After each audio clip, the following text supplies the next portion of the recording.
let me take this moment to, first of all, wholeheartedly, I guess I can do this without my glasses. I can see, huh? Maybe. Let me take this moment to wholeheartedly congratulate each and every one of you today. You graduated, you did it. You made it. Congratulations to you. And you did it all by yourselves. Nobody helped you. No, that's not true. That's what I thought when I was young. Starting to really make it as an actor.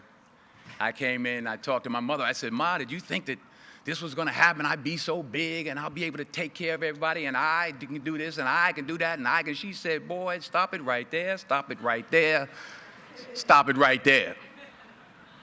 He said, "If you only knew how many people that have been praying for you, how many prayer groups she put together, how many prayer cloths she gave me, how many times she splashed me with holy water to save my sorry behind her," she said it. She said, "Oh, you did it by yourself? I tell you what you can do by yourself. You can go outside, get a mop and a bucket and wash them windows. You can do that by yourself." Superstar.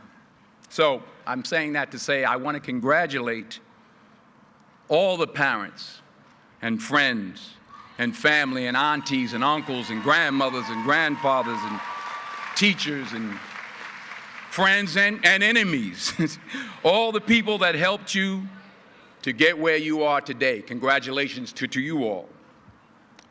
I'm going to tell about 2-3 stories. I'm going to keep it real short. I remember my graduation. Speaker got up there, went on forever, blah, blah, blah, blah, blah, blah, blah, blah, blah. So I'm going to keep it short. Number 1, put God first. Put God first in everything you do. Everything that you think you see in me, everything that I've accomplished, everything that you think I have, and I have a few things, everything that I have is by the grace of God. Understand that. It's a gift. 40 years ago, March 27th, 1975, it was 40 years ago, just this past March, I was flunking out of college. I had a 1.7 grade point average. I hope none of you can relate. I had a 1.7 grade point average. I was sitting in my mother's beauty shop. They still call it beauty shops now? What they call it now? Yeah, I'll sit in the beauty parlor.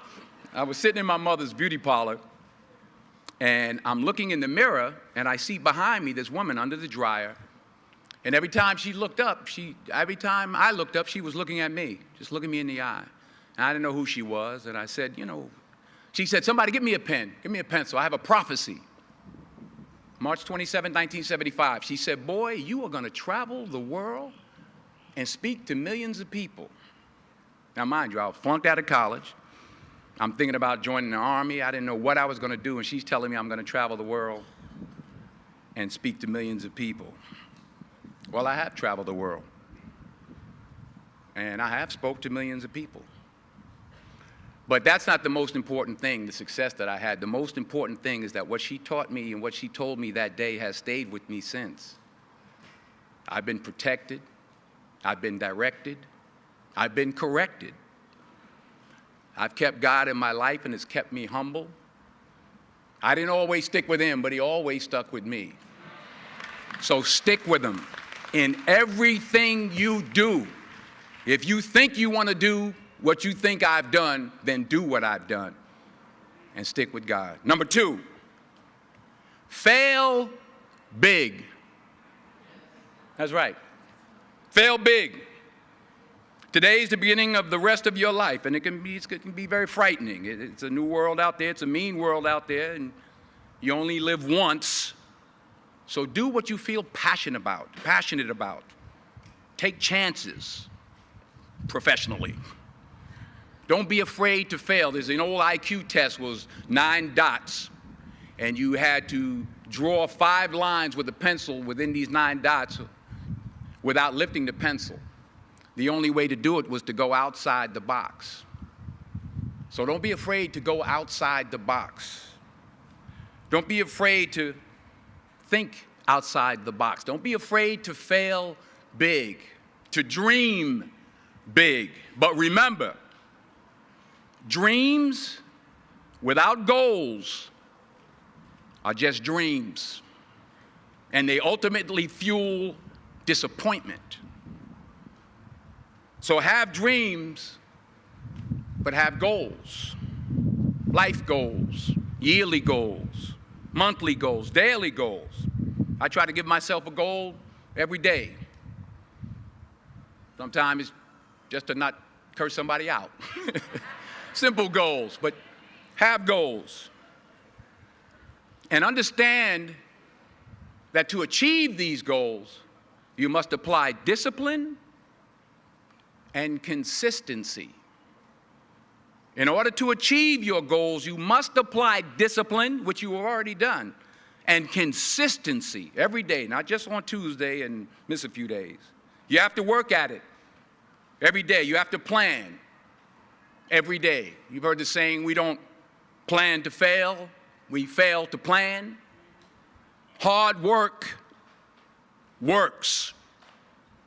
Working really hard is what successful people do. And in this text, tweet, twerk world that you've grown up in, remember, just because you're doing a lot more doesn't mean you're getting a lot more done. Remember that. Just because you're doing a lot more doesn't mean you're getting a lot more done. Don't confuse movement with progress. My mother told me, she said, yeah, because you can run in place all the time and never get anywhere. So continue to strive, continue to have goals, continue to progress. Number 3, you'll never see a U-Haul behind a hearse.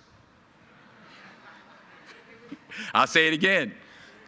You'll never see a U-Haul behind a hearse. I don't care how much money you make, you can't take it with you. The Egyptians tried it. They got robbed. That's all they got. You can't take it with you. And it's not how much you have. It's what you do with what you have. We all have different talents. Some of you will be doctors, some lawyers, some scientists, some educators, some nurses, some teachers. Yeah, okay. Some preachers. The most selfish thing you can do in this world is help someone else. Why is it selfish? Because the gratification, the goodness that comes to you, the good feeling that I get from helping others, nothing's better than that. Well, one or two things, but nothing's better than that. Not jewelry, not big house I have, not the cars, but it's the joy. That's where the joy is, in helping others. That's where the success is, in helping others. Finally, I pray that you put your slippers way under the bed tonight, so that when you wake up in the morning, you have to get on your knees to reach them.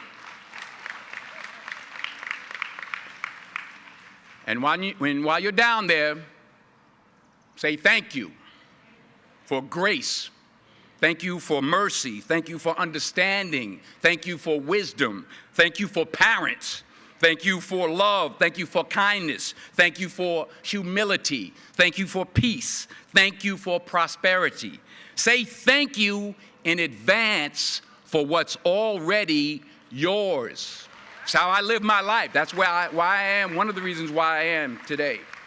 Say thank you in advance for what is already yours. True desire in the heart for anything good is God's proof to you, sent beforehand to indicate that it's yours already. I'll say it again. True desire in the heart, that itch that you have, whatever it is you want to do, that thing that you want to do to help others and to grow and to make money, that desire, that itch, that's God's proof to you, sent beforehand already to indicate that it's yours. And anything you want good, you can have. So claim it, Work hard to get it. When you get it, reach back.